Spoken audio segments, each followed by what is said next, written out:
Film निर्देशक Vim vendors एक बात कहते हैं, हर फिल्म राजनीतिक होती है।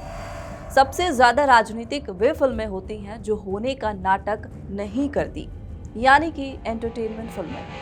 शायद तमिलनाडु की राजनीति को समझने के लिए इससे बेहतर शुरुआती वाक्य नहीं हो सकता, क्योंकि तमिलनाडु में एंटरटेनमेंट कभी सिर्फ मनोरंजन नहीं रहा।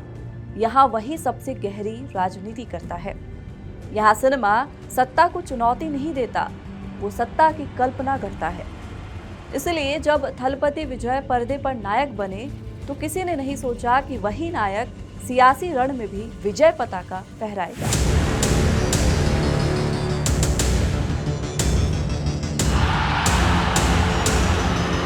மக்களை நேசிக்கிற உங்க விஜய் வேணுமா?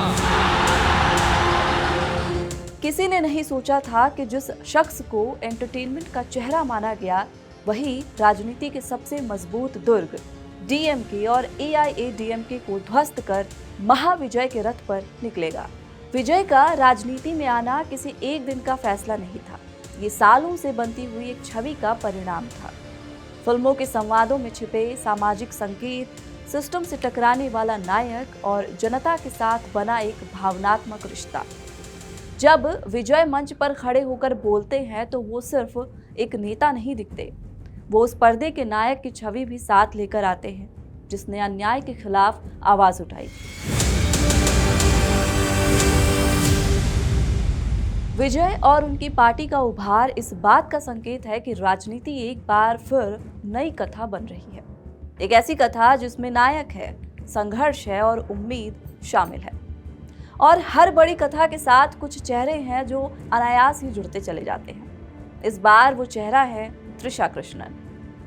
विजय के साथ उनकी मौजूदगी को लेकर सवाल हैं, चर्चाएं हैं और अनगिनत अटकलें हैं। कोई उन्हें लेडी लक कहता है, कोई इसे महज संयोग मानता है, तो कोई तमिलनाडु की नई जयललिता कह रहा है। लेकिन तमिलनाडु में इतिहास के पन्ने पलटे जाएं तो जनता भी जानती है कि यहाँ संयोग लंबे समय तक संयोग नहीं रहते, वे धीरे धीरे अर्थ बन जाते हैं।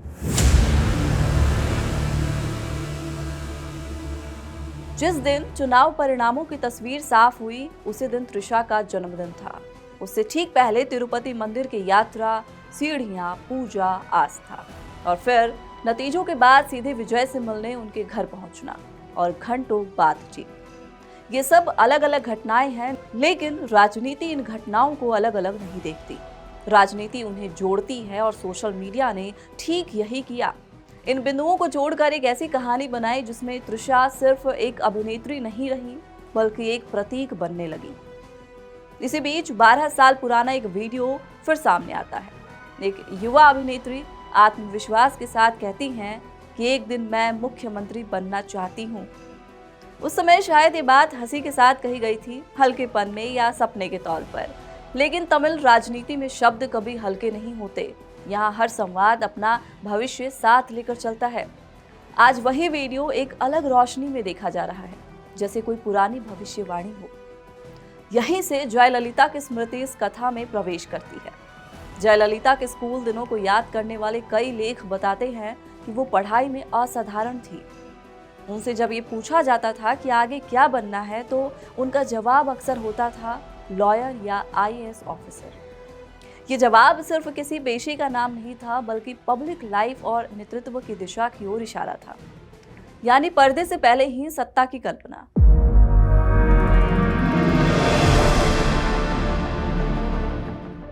यही वो बिंदु है जो आज त्रिशा वाले पैटर्न से जुड़ता है।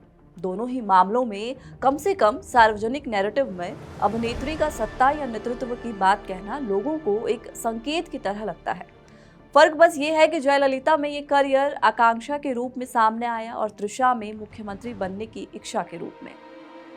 सोशल मीडिया पर इन दिनों एक तस्वीर खूब वायरल हो रही है जिसमें जयललिता और त्रिशा कृष्णन को एक दूसरे के बराबर रखकर दिखाया गया है। ये तस्वीर किसी आधिकारिक ऐलान जैसी तो नहीं है बल्कि लोगों की सोच और कल्पना को दिखा रही है, इसलिए इस पर लगातार बातें भी हो रही हैं। तस्वीर में एक तरफ जयललिता है और दूसरी तरफ त्रिशा कृष्णन। नीचे नेम प्लेट भी है। जयललिता के लिए तमिलनाडु के मुख्यमंत्री और त्रिशा के लिए उसी अंदाज में एक पद लिखा हुआ है। देखने में ऐसा लगता है जैसे अतीत और वर्तमान को एक फ्रेम में ला दिया गया हो। तस्वीर के ऊपर दोनों के बारे में कुछ बातें भी लिखी हैं जिनमें समानता दिखाई गई, जैसे दोनों ब्राह्मण परिवार से हैं, दोनों ने चर्च पार्क स्कूल में पढ़ाई की, दोनों सिनेमा की बड़ी अभिनेत्रियां रहीं, दोनों ने शादी नहीं की और उनके कोई बच्चे नहीं हैं। इसके अलावा जयललिता का नाम एमजीआर के साथ तो तृषा का नाम विजय के साथ जोड़ा गया। अंत में ये भी लिखा है कि जयललिता को लोग प्यार से अम्मा कहते थे और तृषा को सोशल मीडिया पर कुछ लोग मामी कहने लगे हैं।